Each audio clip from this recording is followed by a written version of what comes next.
Hello friends. आज हम history class 10th की बुक जो एचबीएससी ने अपनी साइट पे जो न्यू बुक रिलीज की है हिस्ट्री की उसका चैप्टर नंबर 1 करेंगे। So let's start. हमारा चैप्टर नंबर 1 है Saraswati Sindhu civilization. Okay, so हम शुरू करते हैं हमारा chapter number 1 Saraswati Sindhu civilization. तो सरस्वती सिंधु सिविलाइजेशन का मतलब क्या है? सरस्वती एक रिवर का नेम है और सिंधु सिंधु भी एक रिवर का नेम है। सिंधु रिवर को हम इंडस रिवर भी बोलते हैं। और सिविलाइजेशन सिविलाइजेशन क्या होती है? An advance state of social and cultural development, मतलब कि एक ऐसी जगह जहाँ पर लोग सोशली और कल्चरली दोनों रूप से डेवलप होते हैं। ओके, और इस सिविलाइजेशन को हम इंडस सिविलाइजेशन भी बोलते हैं और हड़प्पन सिविलाइजेशन भी बोलते हैं। और ये इंडिया की फर्स्ट अर्बन सिविलाइजेशन थी। और क्रोनोलॉजिकली मतलब कि उस टाइम पीरियड में ऐसे मानते थे कि जो मेसोपोटामियन सिविलाइजेशन है और जो इजिप्टियन सिविलाइजेशन है वो इस सिविलाइजेशन से बहुत पहले बन चुकी थी।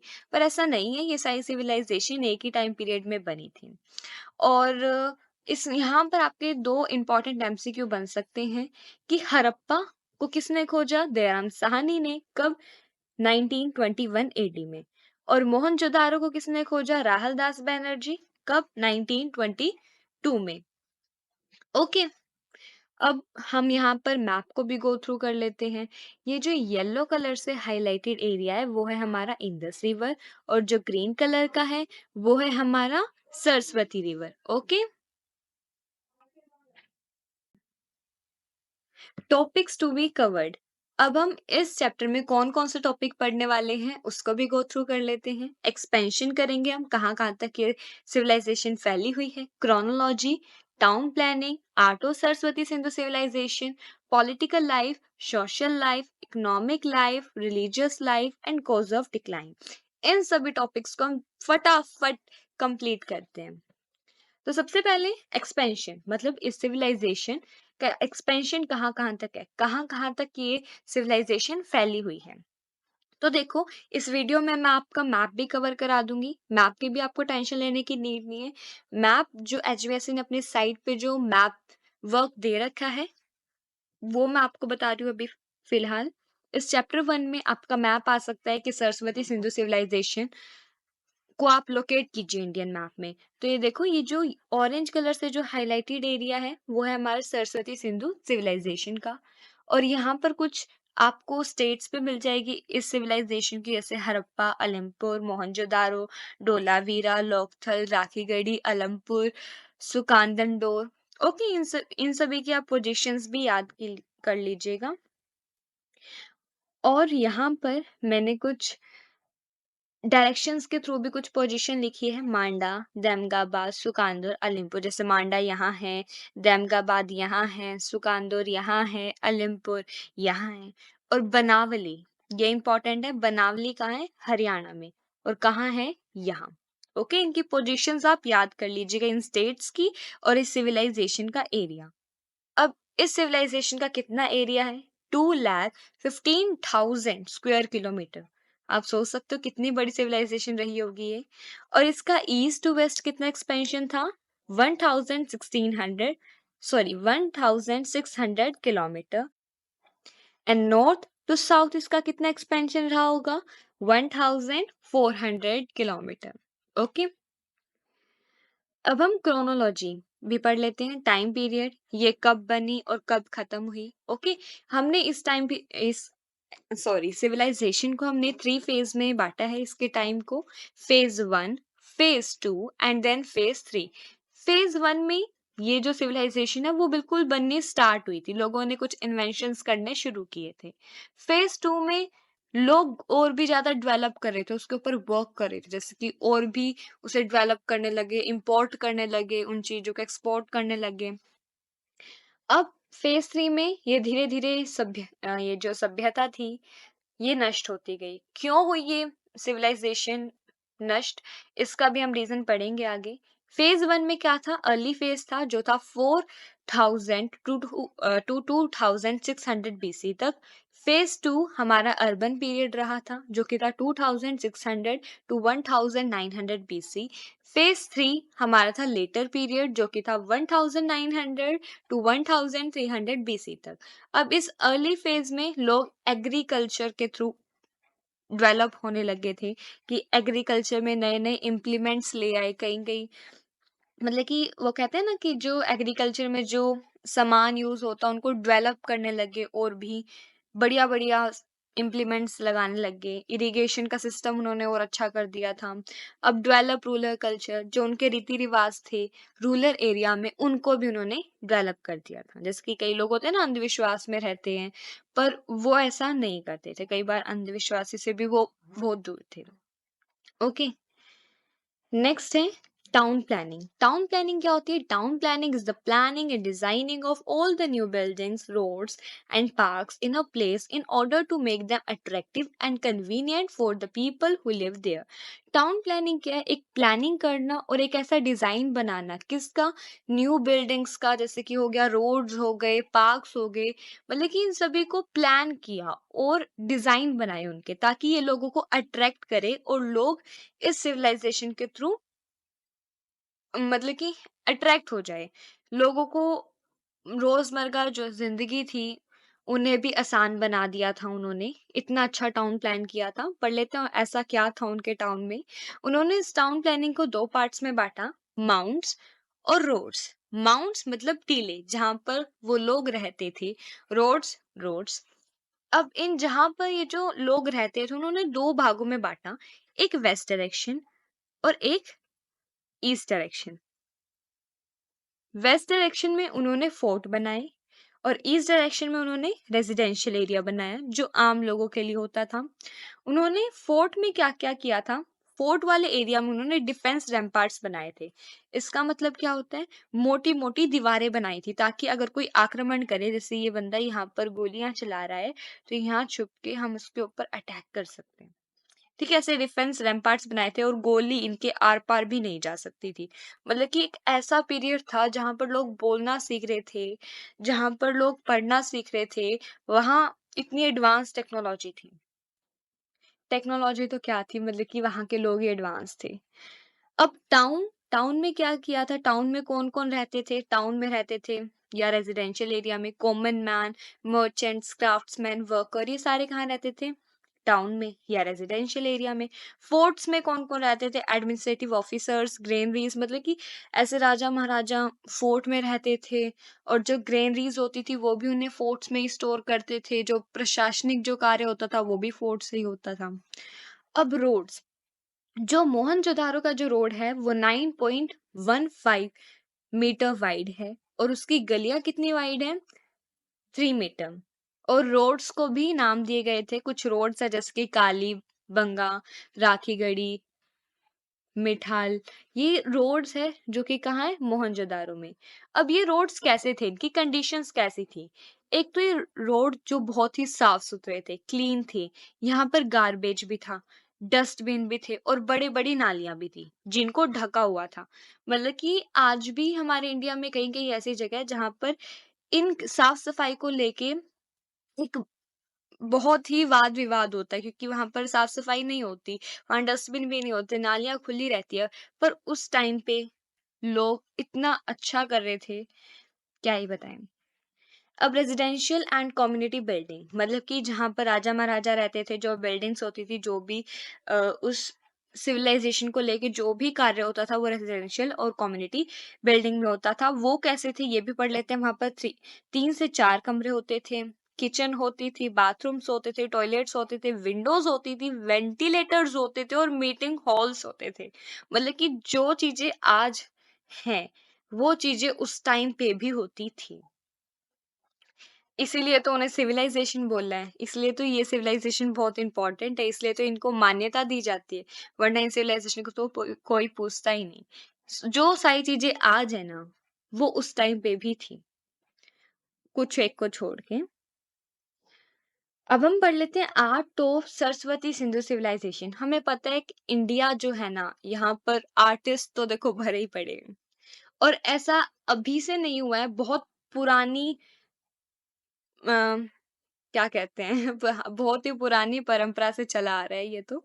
आर्ट्स वहाँ के लोग स्टोन्स भी करते थे। स्टोन्स मतलब कि इन्हें क्या था कि जो आर्कियोलॉजिस्ट थे उन्हें कुछ एविडेंस मिले, जिससे उन्हें पता चला कि लोग जो है पुराने ज़माने में आर्ट भी करते थे। जैसे स्टोन मिला, ये मेटल मिले जो कि चांदी के, सोने के भी मिले थे।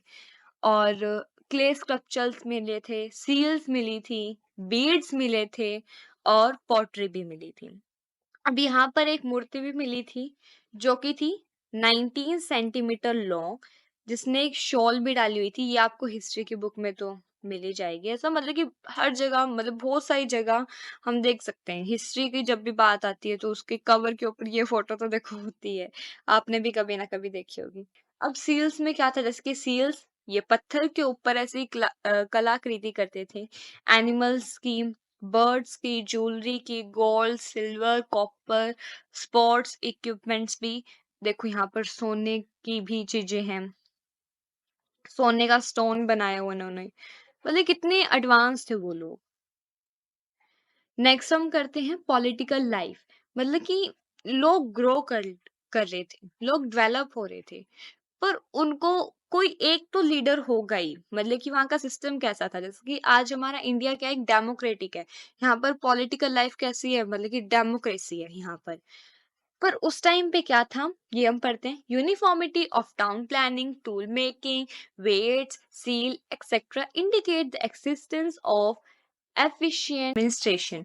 मतलब कि वहाँ के जो टाउन्स थे, जो टूल्स वो बनाते थे, जो वेट्स थे उनके पास, जो सील्स थी, ये सारी चीजें सभी लोगों को इक्वली डिस्ट्रीब्यूट हो रही थी। वो कैसे थी, मतलब कि इन सभी चीजों से हमें पता चला कुछ तो एडमिनिस्ट्रेशन था वहाँ का, कुछ तो ऐसा प्रशासनिक कार्य था जो इन सबको हैंडल करता है, हैंड ओवर करता। तो मेसोपोटामिया सिविलाइजेशन कहाँ थी? मैंने एक वर्ल्ड मैप लगाया है, यहाँ पर आप देख सकते हो। ये एक अकेली ही सिविलाइजेशन नहीं थी। इंडिया में बहुत सारी सॉरी, वर्ल्ड में बहुत सारी सिविलाइजेशन थी। जैसे कि ये चाइना की सिविलाइजेशन, ये मेसोपोटामिया सिविलाइजेशन, ये इजिप्ट की नील वैली सिविलाइजेशन, ये अपनी इंडिया की। अब हम बात करते हैं मेसोपोटामिया सिविलाइजेशन की, जो कि है यहाँ। मेसोपोटामिया सिविलाइजेशन में कैसा कार्य होता था politically? Administration was in the hands of priestly rulers and the entire land was the property of the temples. मतलब कि वहाँ का जो एडमिनिस्ट्रेशन था वो किसके हाथों था? प्रिस्टली रूलर्स, मतलब पंडितों के हाथ में था। मतलब कि वहाँ का एडमिनिस्ट्रेशन पंडित लोग ही चलाते थे, पंडित ही रूल करते थे वहाँ पर। और जो एंटायर लैंड थी, जो पूरी जमीन थी, वो टेम्पल्स के नाम थी। ये हमने किसकी बात की? मेसोपोटामिया सिविलाइजेशन की। हमारी सरस्वती सिंधु सिविलाइजेशन में कैसा एडमिनिस्ट्रेशन था? Scholars believe that the administration of this civilization was conducted from Harappa, Mohenjodaro, Rakhigarhi, Dholavira town. अभी भी जो आर्कियोलॉजिस्ट है वो पता नहीं कर पाए कि एग्जैक्ट क्या एडमिनिस्ट्रेशन रहा होगा उस टाइम पे इस सिविलाइजेशन का। पर हाँ, इतना पता कर पाए कि जो एडमिनिस्ट्रेशन था वो कंडक्ट किया जाता था हड़प्पा से, डोलावीरा से, राखीगढ़ी, मोहनजोदारो। देखा था ना हमने मैप में कहाँ कहाँ थी इनकी पोजीशंस। तो मतलब कि जो एडमिनिस्ट्रेशन था वो इन्हीं जगह से हैंडल किया जाता था। अब हम पढ़ लेते हैं उनकी सोशल लाइफ। मतलब कि उनका समाज कैसा था। ये जो सिविलाइजेशन है उसको दो पार्ट्स में बांटा गया है, हमने पढ़ा भी था। फोर्टिशियन एरिया और रेजिडेंशियल एरिया। जो हाउस, मतलब कि फोर्टिशियन एरिया जो रिच और रूलिंग क्लास के लिए था, और हाउसिंग एरिया जो नॉर्मल पीपल के लिए था। अब डोलावीरा एक जगह है, वहां पर भी दो भागों में बांटा गया था। किसको? सोशल लाइफ को वहां की। फोर्ट फोर्ट एरिया में और रेजिडेंशियल एरिया में। फोर्ट एरिया में क्या था डोलावीरा में? उनके फोर्ट एरिया में एडमिनिस्ट्रेटिव ऑफिशियल्स रहते थे जो रूल करते हैं। वहां पर सिक्योरिटी थी और वहां उस एरिया को ज्यादा स्पेशल फैसिलिटीज दी जाती थी। ठीक है। और रेजिडेंशियल एरिया जैसे कि हड़प्पा हो गया, मोहनजोदारो हो गया। अब इन जगह पे रैम्पार्ट्स नहीं होते थे। यहाँ बस farmers, potters, carpenters, jewellers etcetera यही रहते थे। अब उस टाइम पे लोग क्या क्या खाना पसंद करते थे? उस टाइम पे दोनों प्रकार का खाना पसंद करते थे लोग। कुछ लोग वेजिटेरियन थे और कुछ लोग नॉन वेजिटेरियन थे। ओके। और उस टाइम पे जो ज्वेलरी थी, आपको हैरानी होगी, उस टाइम पे ज्वेलरी मेन भी पहनते थे और वुमेन भी पहनते थे। जैसे कि जैसे हम बोलते हैं जिंगा लाला हो, वहां पर हमारी इमेज क्या ही बनती है कि बड़े बड़े गहने होंगे, जैसे कि कहीं मतलब कि नेचर के थ्रू वो अपनी ज्वेलरी बना लेते थे। और वो मैन भी पहनते थे, वुमेन भी पहनती थी, जैसे हो गया ब्रेसलेट्स, रिंग्स, आर्मलेट्स, नेकलेसेस। और वो हेयर स्टाइल भी बनाना पसंद करते थे, जो कि होता था कॉपर मिरर का। कॉपर मिरर का हेयर स्टाइल मतलब कि उस मिरर में देख के वो अपना हेयर स्टाइल बनाते थे। और बालों में अपने हेयर्स में क्या-क्या लगाते थे, हेयर एक्सेसरीज क्या थे उनके, स्टोन, सुरमा, वेलम एक्सेट्रा। और उस टाइम पे लोग गेम्स भी खेलते थे और डांस भी करते थे। या उस टाइम पे ओवन भी होते थे, स्टोन ग्राइंडर, जो आज हम देखते हैं ना ग्राइंडर प्लास्टिक का, उस टाइम पे स्टोन के ग्राइंडर होते थे। प्लेट्स भी होती थी उस टाइम पे, ग्लासेस भी होते थे, बाउल्स भी होते थे और ओवन भी होता था। अब नेक्स्ट कर लेते हैं उनकी इकोनॉमिक लाइफ, कि इतना सब करने के लिए उनका पैसा कहाँ से आ रहा था, इतने पैसे कहाँ से आ रहे थे। तो मेन एक्टिविटी क्या थी उस टाइम पे लोगों की, एग्रीकल्चर। ठीक है, एग्रीकल्चर में क्या क्या करते थे, wheat, barely, rice etcetera. Husbandry, animal को भी पशुपालन भी करते थे वो, जैसे कि काउस, बफेलोस, शीप्स एक्सेट्रा। अब इनका मतलब ये है कि इन सामानों को वो बेच देते थे। अब जैसे कि वीट, बेरली, राइस को बेच दिया, पैसे मिल गए उनके पास। काउ, बफेलो, शिप से हमें प्रोडक्ट मिल गए, जैसे मिल्क, मीट, वूल्स एक्सेट्रा, इनको बेच के पैसे ले लिए। इंडस्ट्रियल एक्टिविटी, इंडस्ट्री का भी काम करते थे उस टाइम पे, देखो इंडस्ट्रीज भी होती थी इतनी हजारों साल पहले। ऐसे टूल्स, इम्प्लीमेंट्स हो गए, टेक्सटाइल्स हो गई। अब वाइल्ड एनिमल को मतलब कि बेच देते थे, किसी किसी को शौक होता था वो खरीद लेते थे उनसे, जैसे वाइल्ड बोर, डियर और जो बर्ड्स एक्सेट्रा। ट्रांसपोर्ट भी होते थे, कहीं एक जगह से दूसरे जगह जाने के लिए भी पैसे लेते थे लोग। Horses, camels, elephant etcetera. Import and export का भी काम होता था, जैसे currencies, nature transport, domestic and foreign trades and weights. Next हम कर लेते हैं इनकी रिलीजियस लाइफ। उस समय लोग धार्मिक भी होते थे। ओके, जैसे आज है, उस टाइम पे लोग मदर गॉडेस को भी मानते थे, ऐसे एविडेंस मिले हैं। टेराकोटा फिगराइंस मतलब सील मिली है एक ऐसी, ये देखो, ये मदर गॉडेस है। अब यहाँ पर एक सील मिली है, goddess of plant and animal world, मतलब कि इस गॉडेस को क्या माना जाता था, goddess of plant and animal world उस टाइम में। एक पशुपति शिवा भी मिले थे, और एविडेंस क्या था उनका, मोहल भी मिली थी वहां पर, जैसे कि three headed man with horns and yoga posture. अब देखो यहाँ पर स्टोन है जो कि है मोहनजोदारो की सील। जैसे आप देख सकते हो कि यहाँ पर थ्री हेडेड मैन, यहाँ पर इसके 3 सींग लगे हुए हैं, जो हॉर्न्स लगे हुए हैं, जो कि एक योगा पोस्चर में बैठे हैं। एलिफेंट एंड टाइगर, एक जगह एलिफेंट भी है और टाइगर भी है। On the right side and left side में क्या है, राइनोकॉर्स एंड बफेलोस। ओके। और मेथड्स ऑफ फनल, मतलब कि जब इंसान उस टाइम पे मर जाते थे, उनको दफनाया कैसे जाता था। कई बार तो क्या होता था, कंप्लीट दफना देते थे उन्हें, कई बार उन्हें आधा दफना देते थे, कई बार क्रीमेशन कर देते थे, मतलब उन्हें जला देते थे। अब आप देख सकते हो यहाँ पर भी कुछ योगा पोस्चर्स हैं, मैं आपको पिक्चर्स इसलिए शो कर रही हूँ ताकि आप ज्यादा रिलेट कर सको उस टाइम पीरियड को। देखो स्वात्विक भी मिला था यहाँ उस टाइम पे, इस टाइम में। और कॉजेज ऑफ डिक्लाइन, ये लास्ट टॉपिक है हमारा, है ना, हाँ लास्ट टॉपिक है ये हमारा।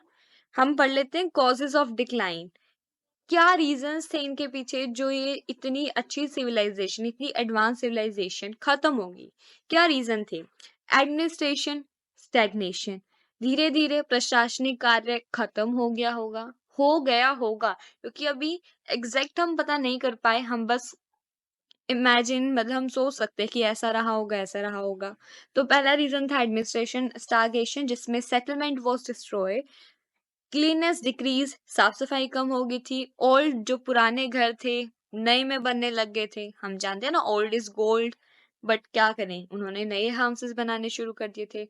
वॉल्स जो है पतली-पतली बनानी शुरू कर दी थी। अर्बन सिविलाइज़ेशन जो थी, धीरे-धीरे रूरल सिविलाइज़ेशन में बदलने लगी थी। क्लाइमेट चेंज उस टाइम पे मानते हैं कि क्लाइमेट चेंज रहा होगा, जैसे कि कम बारिश होती थी जिसकी वजह से सूखी पड़ी होगी नदियाँ, फ्लड फ्लड भी आ सकता है क्योंकि एविडेंस मिले थे फ्लड के कहाँ मोहनजोदारो में। डिक्रीज इन फॉरेन ट्रेड्स, जो फॉरेन से जो व्यापार हुआ करता था उनमें भी हमने डिक्रीजमेंट हम देख सकते हैं। जैसे कि economic structure become weak, economic structure उनका वीक रहा होगा जिनकी वजह से पैसे नहीं आएंगे तो वो खाना नहीं खा पाए होंगे जिसकी वजह से उनकी डेथ हो गई होगी। स्टैंडर्ड ऑफ लिविंग, ओके, इनका स्टैंडर्ड भी धीरे धीरे डाउन होता गया। एपिडेमिक, ऐसा माना जाता है कि एक ऐसा समय आया था, मतलब कि मलेरिया की एक बीमारी आई थी उस टाइम पे जिसके अंदर जो 42 स्केलेटन हमें मिले थे मोहनजोदारो में, ह्यूमन स्केलेटन जो हमें मिले 42, जिनमें से 41 तो मलेरिया के कारण ही उनकी डेथ हुई थी, ऐसा पता चला। 41 लोगों की मलेरिया के कारण डेथ हुई, जिनमें से एक ही वो भी वैसे ही मर गया होगा। ओके, 42 स्केलेटन्स मिले थे हमें जिनमें से 41 तो देखो मलेरिया के ही थे। Okay, so this is our chapter. So thank you for watching my whole video. So this is my first video on my YouTube channel. अगर आपको पसंद आती है तो लाइक कीजिएगा। अगर आप और ऐसी वीडियो देखना चाहते हो तो इस चैनल को सब्सक्राइब भी कीजिएगा। Thank you.